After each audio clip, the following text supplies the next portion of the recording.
मतदान की तारीख नजदीक आते ही राजनीतिक दल मजहब को वोट पाने का हथियार बनाने में जुट गए हैं। AIMIM प्रमुख और हैदराबाद लोकसभा सीट से उम्मीदवार असदुद्दीन ओवैसी CAA और 3 तलाक कानून के खिलाफ लोगों को उकसाते दिखाई दिए। 13 मई को मंदिर कोर्ट दिए और इन कानूनों को गलत बताते हुए असदुद्दीन ओवैसी ने लोगों से नागरिकता संशोधन अधिनियम यानी CAA और 3 तलाक कानून के खिलाफ वोट देने की अपील की। CAA काले कानून के खिलाफ मंदिर कोर्ट दीजिए, ट्रिपल तलाक के गलत कानून के खिलाफ जो खवातीन के खिलाफ है मंदिर कोर्ट देकर कामयाब करिए। असदुद्दीन ओवैसी का यह बयान उस समय सामने आया जब वो हैदराबाद में डोर टू डोर चुनाव प्रचार कर रहे थे। इस दौरान काफी संख्या में उनके समर्थक भी मौजूद रहे। हाथ में माइक लिए ओवैसी लोगों के दरवाजे पर पहुंचे और खुद को जिताने की अपील की। असदुद्दीन ओवैसी जहां CAA और 3 तलाक कानून के खिलाफ वोटरों को लामबंद करते नजर आए, वहीं हैदराबाद से बीजेपी प्रत्याशी माधवी लता ने 3 तलाक के मुद्दे पर उन्हें जमकर लताड़ लगाई और पूछा कि क्या असदुद्दीन ओवैसी महिलाओं की बार बार शादी करवाना चाहते हैं। अगर असदुद्दीन जी इंस्टेंट ट्रिपल तलाक के बारे में वोट मांग रहे हैं तो इसका मतलब है कि यहाँ के लड़की को वो बार बार शादी करवाना चाहते हैं। हिंदुत्व का चेहरा बनकर उभर रही माधवी लता ने आरोप लगाया कि ओवैसी नहीं चाहते कि महिलाएं आजाद हों। उनकी मंशा सिर्फ महिलाओं को दबाकर रखने की है। औरत का इज्जत का सवाल है ये, और औरत का ये फ्रीडम का सवाल है, स्वेच्छा का सवाल है। हम सब एक है यहाँ पर। माधवी लता ने असदुद्दीन ओवैसी पर मुस्लिम मतदाताओं को बहकाने का भी आरोप लगाया।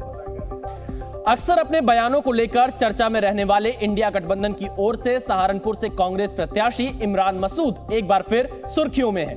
इस बार इमरान मसूद पर भड़काऊ बयान देने का आरोप है,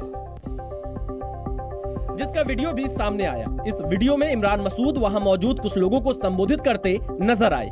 इस दौरान उन्होंने लोगों को चेताते हुए कहा कि ये चुनाव किसी को जिताने या हराने का नहीं, बल्कि ये चुनाव अपने आप को बचाने का है। भाजपा दोबारा आ गई तो सबसे पहले इलाज तुम्हारा और मेरा होना है, याद रख लेना बात। बीजेपी नेताओं ने इमरान मसूद के इस बयान पर कड़ी आपत्ति जताई और चुनाव आयोग को ज्ञापन सौंपकर उनके खिलाफ कार्रवाई की मांग की। मोटी फेम वाले इमरान मसूद जो अब तक डराने का काम करते थे, जो प्रधानमंत्री मोदी जी की हत्या की हसरत पाल कर बैठे थे, अब वो भी समाज को डराने का काम कर रहे हैं। बीजेपी ने दावा किया कि विपक्ष के नेताओं को हार का डर सता रहा है और यही वजह है कि वो ऐसे भड़काऊ बयान दे रहे हैं। यूपी के मुरादाबाद में मुख्यमंत्री योगी आदित्यनाथ ने एक बार फिर माफिया के खिलाफ हुंकार भरी। उन्होंने दावा किया कि एक समय माफिया की तूती बोलती थी, लेकिन अब वही अपनी जान बचाने के लिए पनाह मांग रहे हैं। इस दौरान मुख्यमंत्री योगी आदित्यनाथ ने कहा कि यूपी में अपराध करने वालों के लिए कोई जगह नहीं है। ये बीजेपी की सरकार जो बोलती है वो करके दिखाती है। आज आप देखते होंगे माफिया या अपराधी या वो जेल में है या जहन्नुम में है। मुरादाबाद में एक सभा को संबोधित करते हुए योगी आदित्यनाथ ने पिछली सरकारों में हुए भ्रष्टाचार और अपराध को लेकर भी हमला बोला। उन्होंने कहा कि पहले डर दिखाकर रंगदारी वसूली जाती थी, लेकिन आज माफिया और गुंडे रहम की गुहार लगा रहे हैं। जैसे जैसे पहले चरण के चुनाव की तारीख करीब आ रही है, राजनीतिक पार्टियों के एक दूसरे पर हमले भी तेज हो गए हैं। असम के मुख्यमंत्री हिमंता बिस्वा शर्मा ने कांग्रेस सांसद गौरव गोगोई के नमाज पढ़ने को लेकर हमला बोला। असम के जोरहाट में रोड शो के दौरान असम के मुख्यमंत्री हिमंता बिस्वा शर्मा ने कांग्रेस सांसद गौरव गोगोई के ईद समारोह में शामिल होकर नमाज अदा करने पर निशाना साधा। उन्होंने कहा कि राम मंदिर की प्राण प्रतिष्ठा का विरोध करने वाले कांग्रेस सांसद अब ईद में शामिल होकर नमाज पढ़ रहे हैं। उन्होंने कहा कि कांग्रेस सांसद ने ईद पर नमाज पढ़ी, लेकिन रामलला की प्राण प्रतिष्ठा के समय भजन नहीं किया। जब गौरव गोगोई, अखिल गोगोई ने नमाज पढ़ा तब मेरा सोच आया, भाई नमाज पढ़ा ठीक किया, लेकिन राम मंदिर का दिन आप लोगों ने राम का आराधना क्यों नहीं किया? कृष्ण को क्यों लाभ जिहादी बोला था? हिमंता बिस्वा शर्मा ने कांग्रेस पर तुष्टीकरण की राजनीति करने का आरोप लगाया। उन्होंने कहा कि असम के मुसलमानों की समस्याएं तुष्टीकरण से हल नहीं की जा सकती हैं। तुष्टीकरण का राजनीति करेगा तो काउंटर एक्शन का काउंटर रिएक्शन होता है। प्रधानमंत्री नरेंद्र मोदी और गेमर्स के बीच हुई मुलाकात का पूरा वीडियो आज रिलीज किया गया। प्रधानमंत्री नरेंद्र मोदी और गेमिंग कम्युनिटी के चर्चित लोगों की मुलाकात का पूरा वीडियो आज रिलीज कर दिया गया।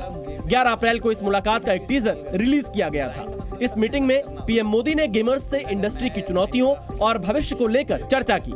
इस दौरान उन्होंने खुद गेमिंग में अपना हाथ आजमाया। कल अंबेडकर जयंती के मौके पर बीजेपी अपना विजन डॉक्यूमेंट जारी करेगी। इस दौरान बीजेपी अध्यक्ष जेपी नड्डा, अमित शाह समेत पार्टी के सभी बड़े नेता मौजूद रहेंगे। प्रधानमंत्री नरेंद्र मोदी भी इस दौरान वहां मौजूद रह सकते हैं। दिल्ली शराब घोटाले मामले में गिरफ्तार दिल्ली के मुख्यमंत्री अरविंद केजरीवाल की याचिका पर सुप्रीम कोर्ट 15 अप्रैल को सुनवाई करेगा।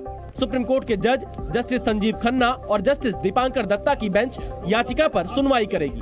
केजरीवाल ने हाईकोर्ट के फैसले को चुनौती दी है।